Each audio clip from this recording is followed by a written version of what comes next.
Hola, sean bienvenidos a su dosis diaria de conocimiento, donde mis compañeros Emiliano y Diego y su servidora Sol les vamos a traer unos datos curiosos de la física, específicamente de la estática.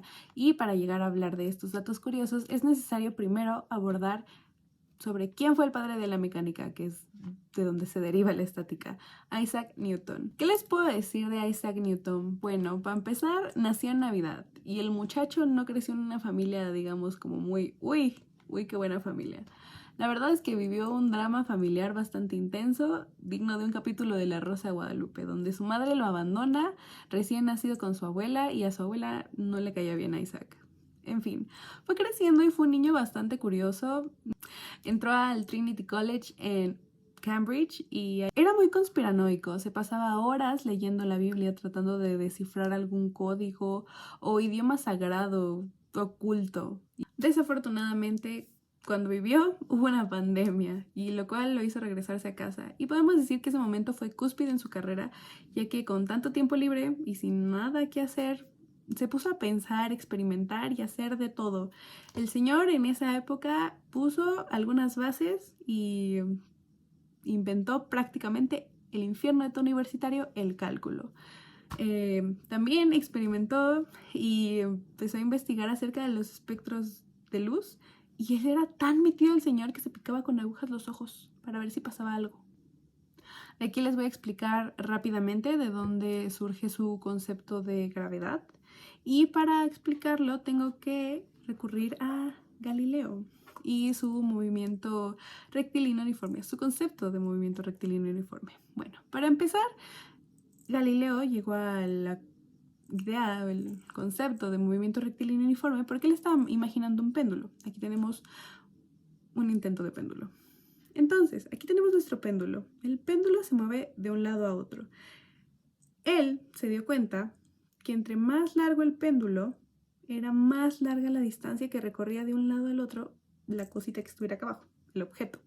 Entonces él pensó, en un péndulo infinito, el objeto se movería infinitamente en línea recta.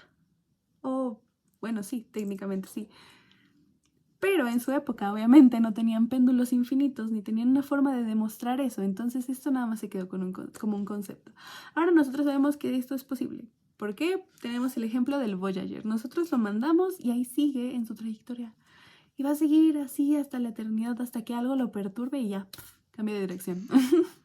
Pero bueno, con esta idea, Galileo no.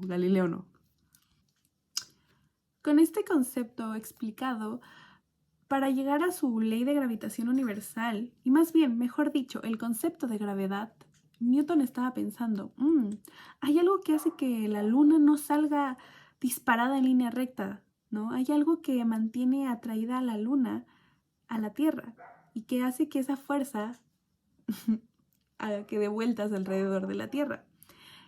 Y sin que nadie lo agarre, sin que nadie sujete estos dos cuerpos.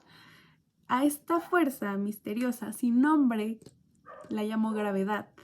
Y bueno, de ahí derivó y llegó a la conclusión de que si dos cuerpos de masa,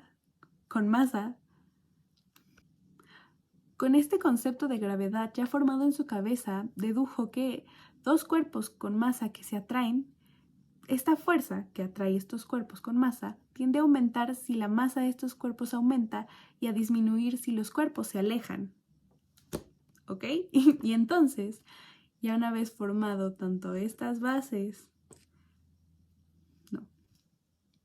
Y una vez con esta deducción brillante que tuvo Newton, formó su famosísima fórmula que probablemente cualquiera conozca, que es la de la fuerza de gravedad igual a la constante de gravitación universal multiplicado por la división de masa 1 del cuerpo 1 por masa del cuerpo 2 entre la distancia al cuadrado de estos dos cuerpos, que para que sea más ilustrativo y para que lo puedan ejemplar, una foto aquí.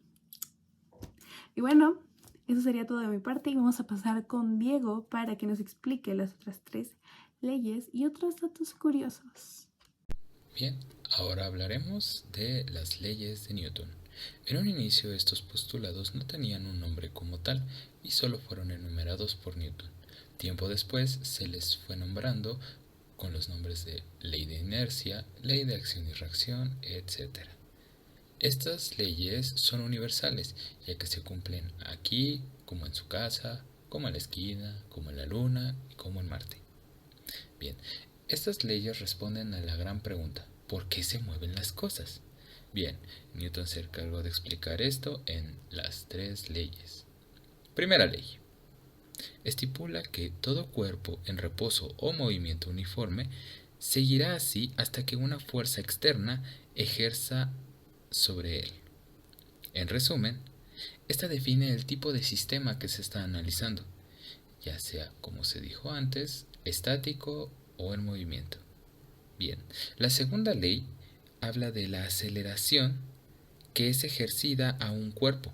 Esta será proporcional a la fuerza que se le ejerza e inversamente proporcional a la masa del cuerpo. En pocas palabras, esta cuantifica el concepto de fuerza sobre un objeto.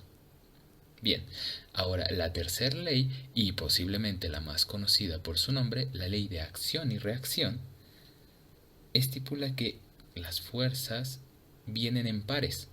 Esto se refiere a que cuando una fuerza es ejercida sobre un cuerpo, reacciona otra fuerza de igual magnitud, misma dirección, pero diferente sentido. Ojo, que entre estas no se anulan, ya que de ser así no existiría un movimiento como tal. Y por eso se toman como dos fuerzas para dos diferentes masas. Ahora, ¿qué pasaría si en el mundo que conocemos no existieran estas leyes?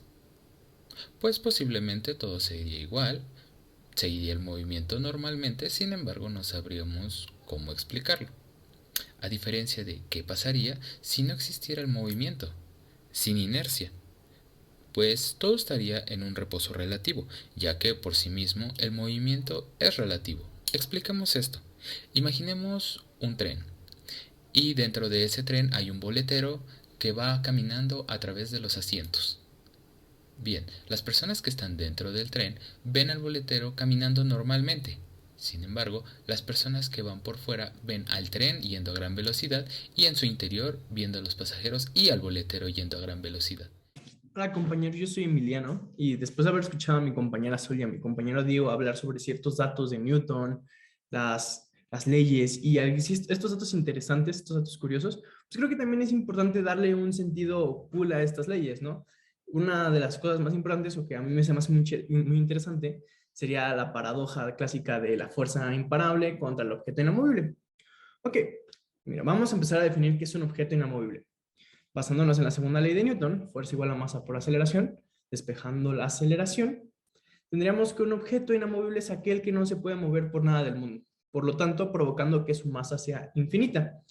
Ok, ¿por qué infinita? Porque si recordamos en el despeje de aceleración, que daría aceleración fuerza sobre masa, esto nos daría tal cual que si su masa es infinita, entonces el resultado va a ser cero. Y eso es correcto, ¿no? Porque un objeto inamovible tiene una aceleración cero porque no se puede mover. Ahora, pasando al objeto imparable o fuerza imparable, pues sucede el mismo caso, ¿no? No puede tener una aceleración porque es un objeto que va muy rápido. ¿Pero qué? O sea, esto quiere decir que si es imparable, nada va a hacer que cambie su velocidad. Entonces sería un objeto en velocidad constante, por lo tanto no tendría una aceleración, por lo cual podemos definir que este también tiene una masa infinita. Ok, muy importante ahora entender qué es el estado de reposo. Ok, el estado de reposo es súper relativo, según como lo hemos visto, ya que todo depende del punto de vista. Por ejemplo, si yo estoy aquí sentado y veo que otra persona se acerca hacia mí, pues para mí, en ese sentido, según mi sistema de referencia, esa persona se está acercando y el que está en movimiento, pues la otra persona. Pero si lo ponemos del lado de la persona, al contrario, según un sistema de referencia, el que estaría acercando sería yo, ¿no? ¿Entendemos ese punto de vista? Ok, por lo tanto, podemos definir que un objeto inamovible y un objeto imparable es lo mismo. ¿Por qué? Masa infinita, aceleración igual a cero. Entonces, ¿qué pasaría si colisionan? Simplemente se atravesarían. ¿Por qué? Porque ambos tienen una aceleración igual a cero. Entonces no habría más que hacer más que atravesarse. Y esa sería la respuesta más pues sencilla o explicada de una manera sencilla para que se pueda entender a esta increíble paradoja. Espero que se les haya hecho interesante el video. Les mando un saludo y que tengan una excelente tarde, día, noche o mañana. Todo depende de cuándo lo estén viendo. Muchas gracias por su atención.